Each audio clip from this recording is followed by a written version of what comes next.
Hello student, आज हम एक नया टॉपिक स्टार्ट करेंगे, that is reaction intermediate. Reaction intermediate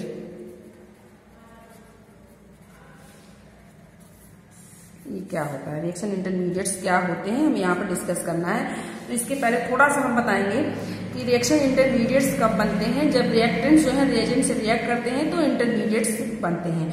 और इंटरमीडिएट्स कैसे बन रहे हैं, तो इंटरमीडिएट बॉन्ड फिजन से बन रहे हैं। तो बॉन्ड फिजन हमने आपको बताया that is breaking of bond. और बॉन्ड फिजन टू टाइप्स के थे, homolytic bond fission and heterolytic bond fission. और homolytic bond fission, heterolytic bond fission से ही थ्री टाइप्स के आपके रिएक्शन इंटरमीडिएट्स आपको मिलते हैं। और वो हमने आपको बताया था बॉन्ड फिजन वाले वीडियो में कि थ्री टाइप्स के इंटरमीडिएट्स हैं, that is free radical, carbocation and कार्बोएनायन। तो हम यहाँ पर तो what is reaction intermediate? Reaction intermediates क्या है? रिएक्शन इंटरमीडिएट वो ऑर्गेनिक स्पीसीज है जो रिएक्टेंट और प्रोडक्ट के बीच में फॉर्म होता है, या वो ऑर्गेनिक स्पीसीज है जो कि रिएक्टेंट को प्रोडक्ट में कन्वर्ट करने का काम करता है। और रिएक्शन इंटरमीडिएट्स जो होते हैं वो हाईली रिएक्टिव होते हैं, अनस्टेबल होते हैं, शॉर्ट लाइफ होते हैं। तो रिएक्शन इंटरमीडिएट देखिए क्या करता है। रिएक्शन इंटरमीडिएट ये सिंपली क्या करता है कि ऑर्गेनिक स्पीसीज, रिएक्शन इंटरमीडिएट क्या है, that is organic species, organic species which convert reactants into product. वो ऑर्गेनिक स्पीसीज है जो रिएक्टेंट को प्रोडक्ट्स में कन्वर्ट करने का काम करता है, पहली चीज। सेकंड ये है कि जो रिएक्शन इंटरमीडिएट्स होते हैं वो आपके अनस्टेबल होते हैं, दे आर अनस्टेबल होते हैं, शॉर्ट लाइफ होते हैं, अनस्टेबल है, शॉर्ट लाइफ है, and highly reactive, highly reactive होते हैं। हाईली रिएक्टिव है, इसीलिए जैसे ही ये रिएक्टेंट्स जो है इंटरमीडिएट बनाते हैं वैसे ही तुरंत ही इंटरमीडिएट्स जो है वो प्रोडक्ट में कन्वर्ट हो जाते हैं। अब यहाँ पर हम देखेंगे रिएक्शन इंटरमीडिएट कितने टाइप्स के होते हैं। तो types of reaction intermediate, reaction intermediate कितने टाइप्स के होते हैं, तो दे आर थ्री टाइप्स, ये आपके थ्री टाइप्स के होते हैं। Reaction intermediates are of three types and the first one है आपका free radical, and second one है आपका कार्बोकैटायन, थर्ड कार्बोएनायन। अब हमने बॉन्ड फिजन वाले में आपको बता रखा है कि जो फ्री रेडिकल हैं वो बनते हैं by homolytic bond fission, homolytic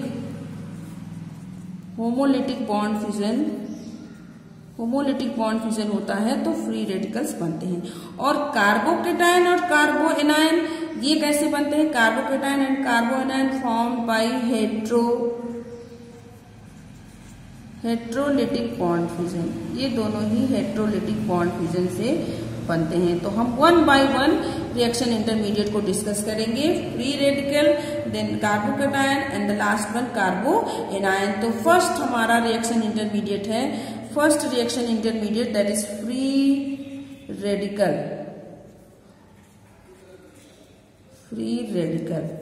तो व्हाट इज फ्री रेडिकल, या इसी को बोलते हैं मुक्त मूलक।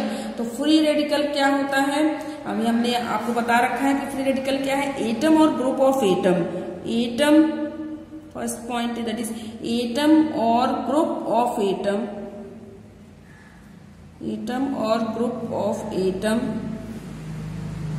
एटम या एटम्स का ग्रुप, एटम और group of atom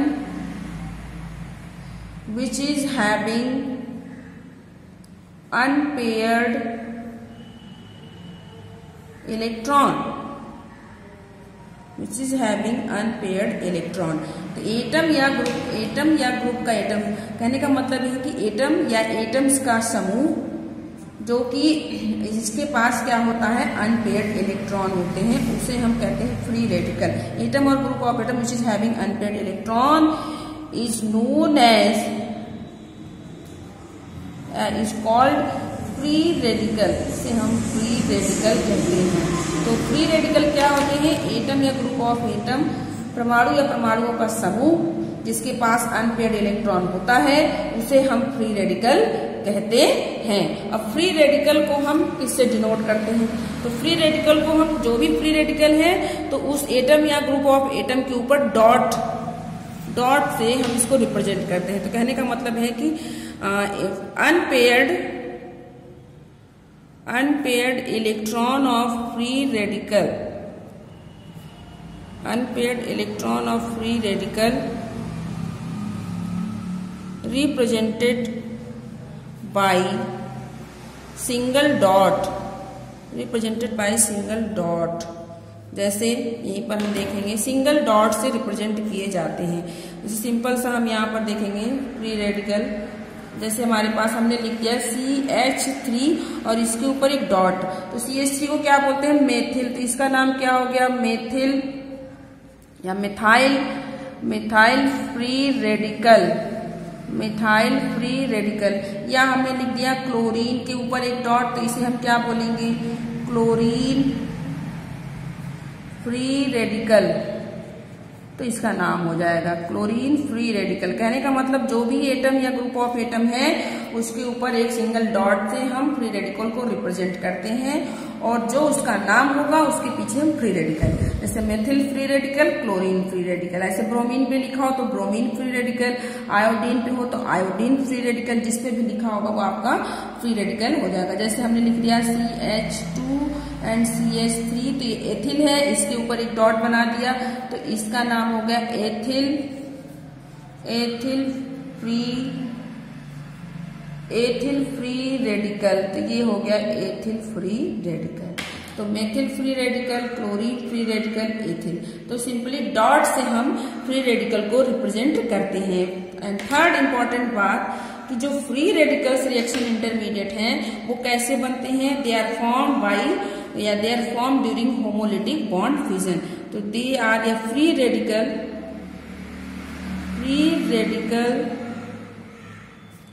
are formed by homolytic bond fusion, homolytic bond fusion।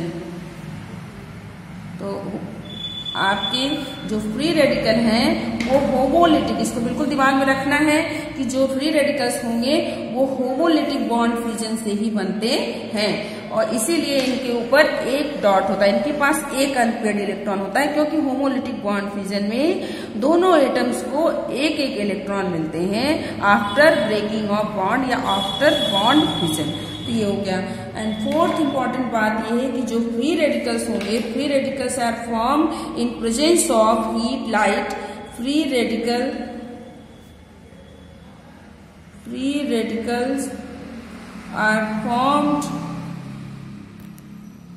are formed in presence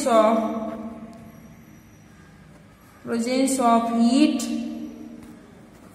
light,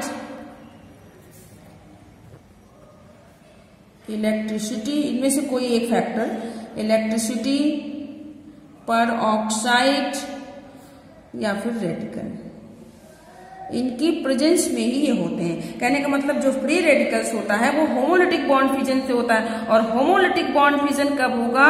जब वो reaction heat, light, electricity, peroxide या रेडिकल, इनमें से किसी एक फैक्टर की प्रेजेंस में जब होमोलिटिक बॉन्ड फ्यूजन होता है तो फ्री रेडिकल्स फॉर्म होते हैं। तो सिंपल सा हम इसको याद रखेंगे कि ये फैक्टर्स प्रेजेंट होंगे, कोई एक फैक्टर, इनमें से सभी नहीं, कोई एक फैक्टर प्रेजेंट होगा, होमोलिटिक बॉन्ड फ्यूजन होगा, और होमोलिटिक बॉन्ड फ्यूजन होगा तो फ्री रेडिकल्स फॉर्म होते हैं। अब अगला नेक्स्ट हम देखेंगे कि फ्री रेडिकल्स में क्या होता है, क्या चीजें हैं। तो फ्री रेडिकल्स के पास अनपेयर्ड इलेक्ट्रॉन है, जो फ्री रेडिकल है उसके पास अनपेयर्ड इलेक्ट्रॉन है, और जब अनपेयर्ड इलेक्ट्रॉन होता है तो सब्सटेंस या जो भी अगर यदि अनपेयर्ड इलेक्ट्रॉन प्रेजेंट है तो उसका नेचर, उसका मैग्नेटिक नेचर कैसा होता है? They are paramagnetic in nature, paramagnetic in nature. तो पैरामैग्नेटिक का क्या मतलब होता है? पैरामैग्नेटिक का मतलब है कि ऐसे सब्सटेंस जिनके पास है having unpaired electron, at least one unpaired electron. तो ऐसे स्पीसीज, ऐसे सब्सटेंस जिनके पास अनपेयर्ड इलेक्ट्रॉन होता है उसे पैरामैग्नेटिक कहते हैं। तो आपने देखा कि फ्री रेडिकल्स के पास अनपेयर्ड इलेक्ट्रॉन है, दैट्स वाई इनका नेचर क्या है, paramagnetic in nature. Paramagnetic nature के क्यों है, क्योंकि इनके पास क्या है, हैविंग, सिंपल सा लिख देंगे, हैविंग अनपेयर्ड इलेक्ट्रॉन। क्योंकि इनके पास अनपेयर्ड इलेक्ट्रॉन है इसलिए ये पैरामैग्नेटिक नेचर के होते हैं आपके फ्री रेडिकल्स। नेक्स्ट आगे हम देखेंगे कि फ्री रेडिकल्स जो है वो पैरामैग्नेटिक नेचर के हैं। अब हम इनको देखेंगे कि इनके पास इलेक्ट्रॉन की कमी होती है। दे आर इलेक्ट्रॉन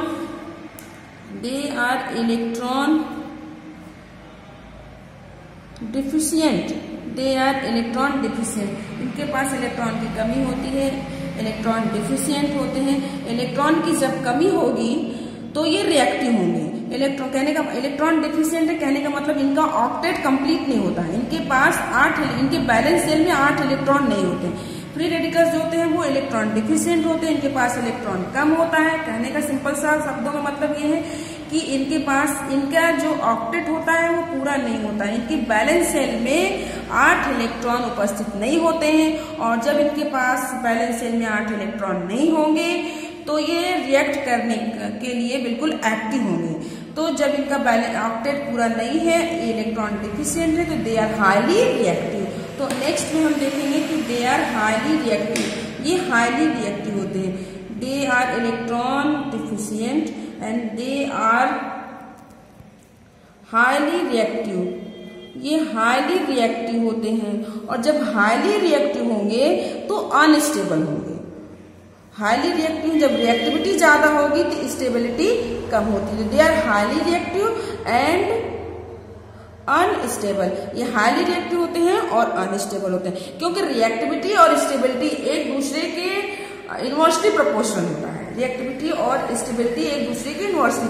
यदि स्टेबल होंगे, यदि स्टेबिलिटी ज्यादा होगी तो रिएक्टिविटी कम होगी, और यदि रिएक्टिविटी ज्यादा है तो स्टेबिलिटी कम होगी। तो ये है, इनकी रिएक्टिविटी ज्यादा है तो स्टेबिलिटी, और स्टेबल तो तब होंगे जब इनका ऑक्टेट पूरा होगा, और जब इनके बैलेंस शेल में 8 इलेक्ट्रॉन नहीं है तो इसका मतलब स्टेबल नहीं है। तब तक स्टेबल नहीं जब तक कि अपना 8 इलेक्ट्रॉन कंप्लीट नहीं कर लेंगे, इसलिए हाईली रिएक्टिव होते हैं। तो मोस्ट इंपॉर्टेंट चीजें ये है कि ये इलेक्ट्रॉन डिफिशियंट होता है, हाईली रिएक्टिव होता है और अनस्टेबल स्पीसीज है फ्री रेडिकल्स जो आपके होते हैं। अब आगे की तरफ हम देखेंगे, नेक्स्ट है आपका structure of free radicals. Free radical का स्ट्रक्चर कैसा होता है, इनकी ज्योमेट्री कैसी होती है। तो फ्री रेडिकल का जो स्ट्रक्चर होता है या इनकी ज्योमेट्री जो है या इनका जो हाइब्रिडाइजेशन होता है sp2। तो फ्री रेडिकल का जो हाइब्रिडाइजेशन है या इनकी जो ज्योमेट्री है, स्ट्रक्चर है, ज्योमेट्री इनकी शेप इनका ट्राइगोनल प्लेनर होता है। ट्राइगोनल प्लेनर, इनकी ज्योमेट्री ट्राइगोनल प्लेनर, इनका शेप ट्राइगोनल प्लेनर होता है, और इनका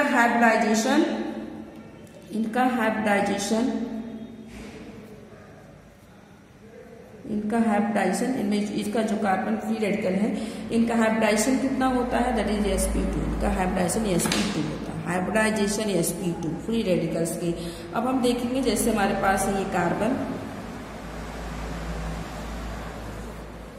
ये है हमारे पास, तो ये हो गया इसका स्ट्रक्चर। एक अनपेयर्ड इलेक्ट्रॉन यहाँ पर इसके पास उपस्थित है। तो इसमें देखेंगे बॉन्ड एंगल कितना है, 120 डिग्री, और ये ट्राइगोनल शेप है, और इसका हाइब्रिडाइजेशन कितना हुआ, sp2। तो इसका शेप कैसा हो गया, ट्राइगोनल प्लेनर, और हाइब्रिडाइजेशन sp2। तो दे आर फ्री रेडिकल्स। तो फ्री रेडिकल को हम सिंगल इलेक्ट्रॉन से दिखाते हैं, इसके पास सिंगल इलेक्ट्रॉन उपस्थित है। तो ये आपका फ्री रेडिकल हो गया। अब हम देखेंगे नेक्स्ट हमारा है stability of free radical. Free radical की स्टेबिलिटी ऑफ फ्री रेडिकल। तो फ्री रेडिकल की स्टेबिलिटी देखेंगे कि कौन ज्यादा स्टेबल होता है, कौन सा कम स्टेबल होता है। तो फ्री रेडिकल में जब हम स्टेबिलिटी देखते हैं तो देखिए कौन ज्यादा स्टेबल है। सबसे ज्यादा स्टेबल होता है टर्सरी फ्री रेडिकल। टर्सरी को हम 3 डिग्री से दिखाते हैं। ये इलेक्ट्रॉन नहीं है, या हमने अभी वहां पे इलेक्ट्रॉन बनाया तो ये डिग्री, दैट इज 3 डिग्री या टर्सरी फ्री रेडिकल। तो सबसे ज्यादा स्टेबल होता है tertiary free radical, highly stable tertiary free radical. और टर्सरी फ्री रेडिकल के बाद नेक्स्ट है उससे कम secondary free radical, secondary free radical. और नेक्स्ट फिर है आपका प्राइमरी फ्री रेडिकल। और सबसे कम स्टेबल होगा methyl free radical, methyl free radical. ये है कहने का मतलब, अब इसको लिखे हम टर्सरी फ्री रेडिकल कौन सा है आपका, जैसे हमने लिख दिया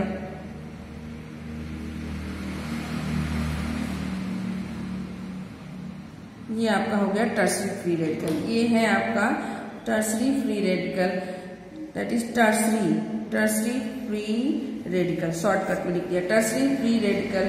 उसके बाद है आपका सेकेंडरी, तो ये है आपका सेकेंडरी फ्री रेडिकल। देखिए यहाँ पर 3 एल्काइल ग्रुप थे, यहाँ पे 2 एल्काइल ग्रुप हो गए, तो ये हो गया सेकेंडरी फ्री रेडिकल। अब उससे कम स्टेबल होगा प्राइमरी, दैट इज एथिल, या इसे एथिल फ्री रेडिकल भी कह सकते हैं, एथिल फ्री रेडिकल, या इसे हम कह सकते हैं प्राइमरी फ्री रेडिकल। और फिर लास्ट में है आपका मेथाइल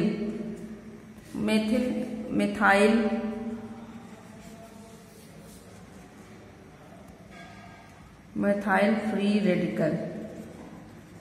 तो ये हो गया स्टेबिलिटी ऑर्डर। स्टेबिलिटी ऑर्डर पहले टर्सरी फ्री रेडिकल, फिर सेकेंडरी फ्री रेडिकल, फिर प्राइमरी फ्री रेडिकल और फिर मेथाइल। मतलब हाईली स्टेबल, मोर स्टेबल कौन सा होगा, टर्सरी फ्री रेडिकल।